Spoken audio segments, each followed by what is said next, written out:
Wakulla County, Florida is home to 37,000 people. There are 3 state parks, nearly a dozen schools, and even a small municipal airport. What there are not are doctors. Just 10 serve the entire county. Which means, per capita, there are fewer doctors here in the suburbs of Tallahassee than in Afghanistan or Haiti. And Wakulla County is not alone. 83 million Americans live in a medically underserved region. With so little healthcare to go around, we drive long distances for basic care, regularly forego checkups, and wait weeks or even months for appointments. When we finally do see someone, they're often overwhelmed with too many patients to remember our names. And things are only about to get worse. Over the next 10 years, the US population is expected to grow by 15 to 20 million people. And the population aged 75 and older, the largest consumers of healthcare, will grow by 54%. Meanwhile, many doctors are nearing retirement. By the end of that same decade, 2 out of 5 currently practicing physicians will themselves be at least 65. Add all this up, and we're looking at a shortage as large as 86,000 doctors by 2036, according to the Association of American Medical Colleges.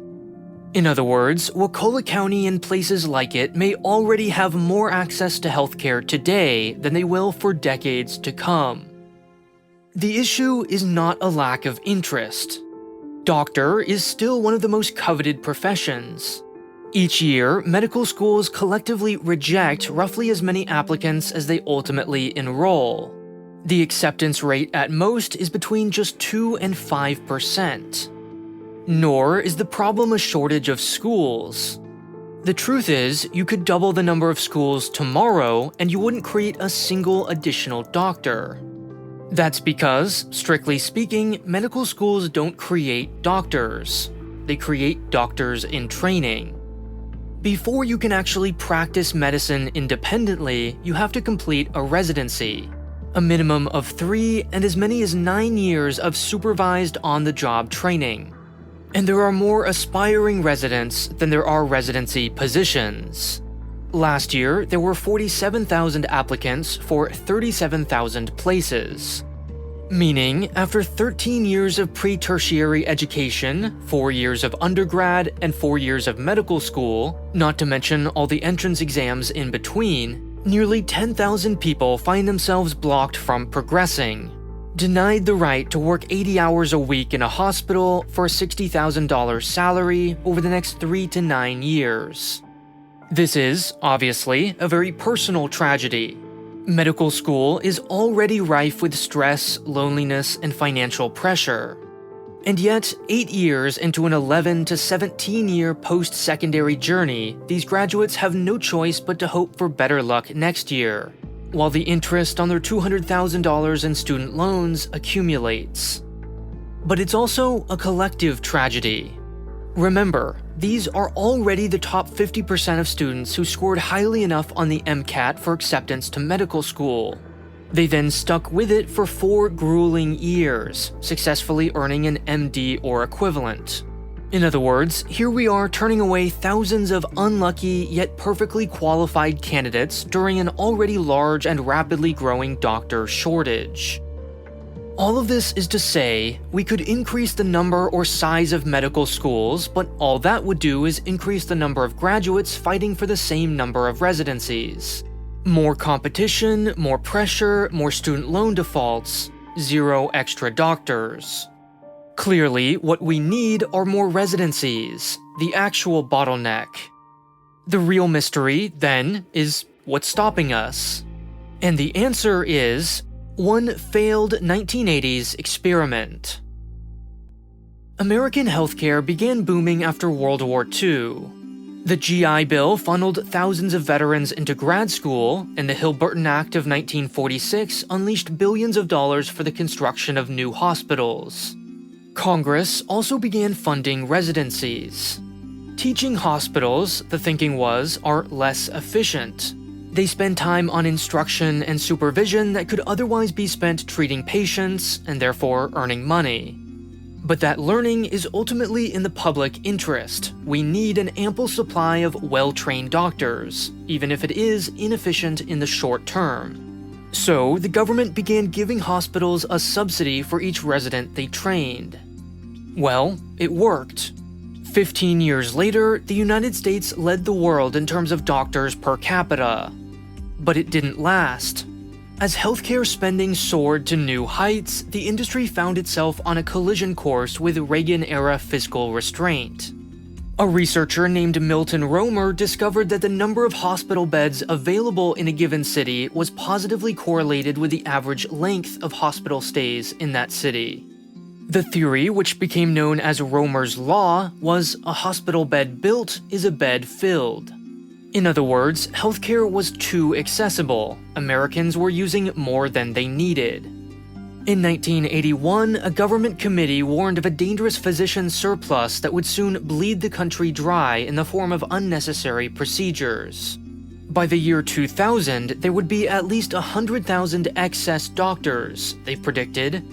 And if excess supply was generating excess demand, it followed that we needed to restrict the former. If healthcare became harder to access, only those who truly needed it would bother going through all the hoops. Seeing the writing on the wall and fearing that if they didn't regulate themselves, Congress would do it for them, medical schools fell in line. For the next 25 years, from 1980 to 2005, the entire US healthcare pipeline was deliberately frozen in place. First, new medical schools all but stopped being built. More opened during 1976 alone than during this whole period. Second, existing schools immediately cut their enrollment, leaving millions of dollars in tuition on the table for fear of a regulatory crackdown. Third, from 1974 onward, the legal presumption was that no new hospitals were needed either. To get permission to build one, you'd first have to prove adequate demand and apply for a certificate of need. And finally, in 1997, the US government stopped subsidizing new residents. Beginning that year, a given hospital could only get paid for as many residencies as it had in 1996. Well, needless to say, the experiment failed. Demand for healthcare very clearly did not slow down. Rather, it just kept growing and growing and growing. It's not that supply can never induce demand, but it's far from one-to-one. For every unnecessary procedure you avert by constraining supply, you prevent at least one person from getting the treatment they truly need. Most of us are looking for reasons not to go to the hospital, not the other way around. Americans weren't lounging in all those new hospital beds in the 50s and 60s and 70s. They were finally getting the care they needed.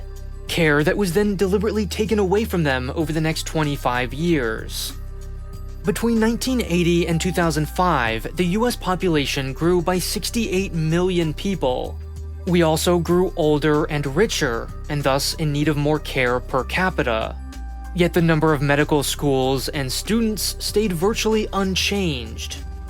Now, word eventually got out. In 2005, the Association of American Medical Colleges went from warning of a doctor surplus to a doctor shortage. Med schools drastically increased their enrollment, and new schools were built as quickly as possible, trying to make up for lost time. But even today, 20 years later, they still haven't caught up. The freeze still reverberates through the pipeline. The problem is, not everyone got the memo. Some states repealed their Certificate of Need laws, but 35 still require permission to build a hospital. And Congress, with its trademark speed and efficiency, has only added 1,200 new subsidized residency positions since 1997. Meaning, it still, in 2026, funds nearly the same number of residents as it did when there were 73 million fewer Americans. No wonder we're running low on doctors. Now, in theory, hospitals can hire as many residents as they wish, but for each one above the limit set 30 years ago, they lose out on about $150,000 a year in public funding. Likewise, you can, in principle, build a new hospital, But however many residents you have after 5 years is how many you're stuck with forever. And that just isn't much time to create a brand new teaching hospital from the ground up. But make no mistake, students, not hospitals, are the ultimate victims of this broken system. Congress effectively created a bottleneck, an artificial limit on the number of subsidized residencies, and then handed private hospitals control over who gets through. Hospitals with large numbers of residents on December 31st, 1996 have been grandfathered in, enjoying a now 30-year stream of revenue. They hold the keys, they determine who becomes a doctor, and they don't hold back in using that leverage to use and abuse their trainees. Doctors almost universally describe their residencies as the most stressful and sometimes worst period of their lives. 60 or 70-hour high-intensity work weeks are the norm, sleep is a precious commodity, and the incredibly high stakes take a steep emotional toll. But even before residency begins, med students are at a severe disadvantage. Since hospitals hold all the cards, they determine how residencies are distributed. The only way to get one, and thus the only way to become a doctor, is to apply to the once-annual match. Hospitals interview and rank candidates, and candidates rank hospitals. Then, one day in March, applicants are given their single match. There's no backing out, and there's no negotiating. Not even the most qualified A+ applicant can compare offers or bargain for a higher salary. Meanwhile, med school tuition has ballooned almost uncontrollably, and the job of practicing medicine has been increasingly bogged down by a tangled web of insurance and bureaucracy. Now, for many, the juice is still well worth the squeeze. Surgeons and cardiologists, for instance, can earn $500,000 a year or more, and they do so well into their 60s. But as the costs of becoming a doctor have grown, financially, personally, emotionally, and otherwise, so have the expected outcomes. The average student leaves medical school with $206,000 in debt. At some schools like Tulane or Chicago, that number approaches or even surpasses $300,000. Add on any loans from undergrad, plus 11 to 17 years of lost earnings, and it's only natural that aspiring doctors would gravitate toward highly paid specialties. Primary care physicians go through most of the same process, yet earn only a fraction as much. And the economics of modern medicine forces them to see far too many patients to really get to know them. The result is that while the United States has a perfectly normal number of specialists per capita, it has the lowest number of generalists among the OECD countries. If you need an aortic valve replacement or a decompressive craniectomy, America is a fantastic place to do it. If you have a sore throat or need some garden variety antibiotics, good luck. In aggregate, this means that America underdiagnoses treatable illnesses until they've quietly grown into serious or even fatal conditions, at which point you're slapped with an astronomical bill. And it's even worse in rural areas like Wakulla County.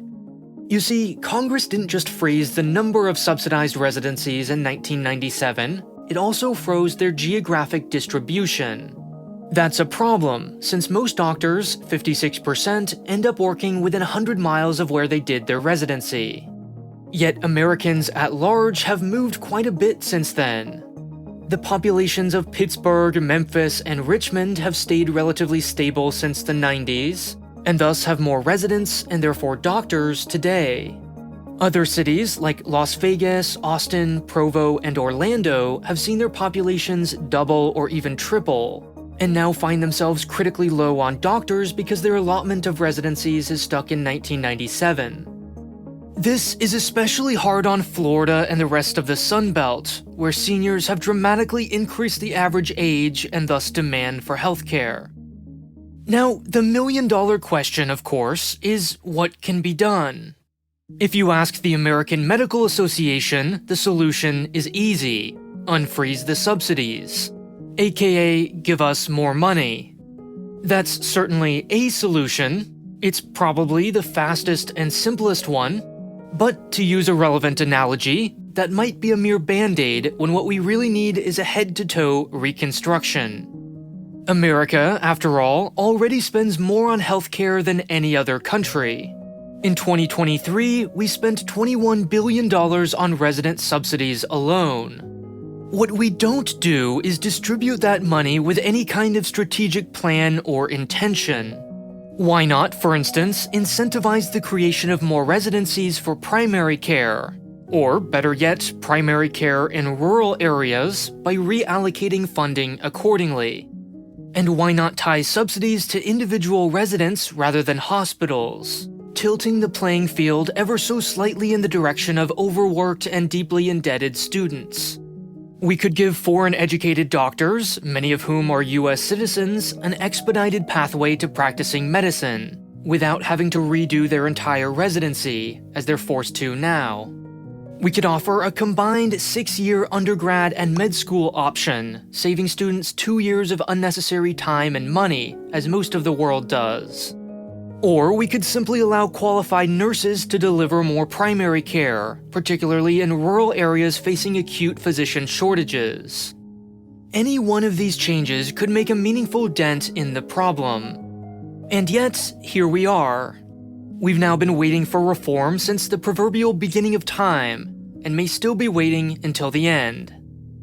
Speaking of ancient timescales, no discussion of America's broken healthcare system is complete without a kind of spiritual palate cleanse.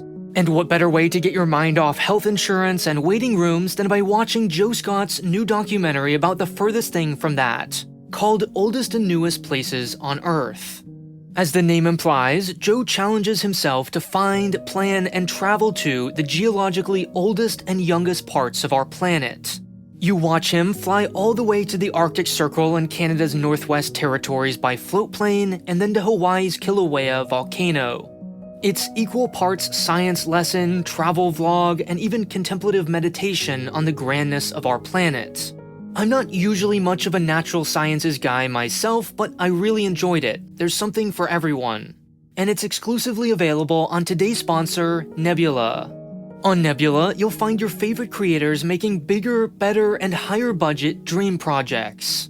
Projects like a hilarious live comedy debate show in which comedians argue for the abolition of such things as sunscreen, liquid death, and Meryl Streep. Projects like Real Life Lore's Mad Kings, a deep dive into the world's most notorious dictators, from Saddam Hussein's son to Kim Il-sung. And projects like Downey Express's Europe to Asia, a 5-part journey between continents using only trains. Nebula is ad-free and even gives you free guest passes so you can watch along with your friends and family. Normally, Nebula costs $6 a month, but you can get it for just half that by signing up for a year with a link on screen or in the description now.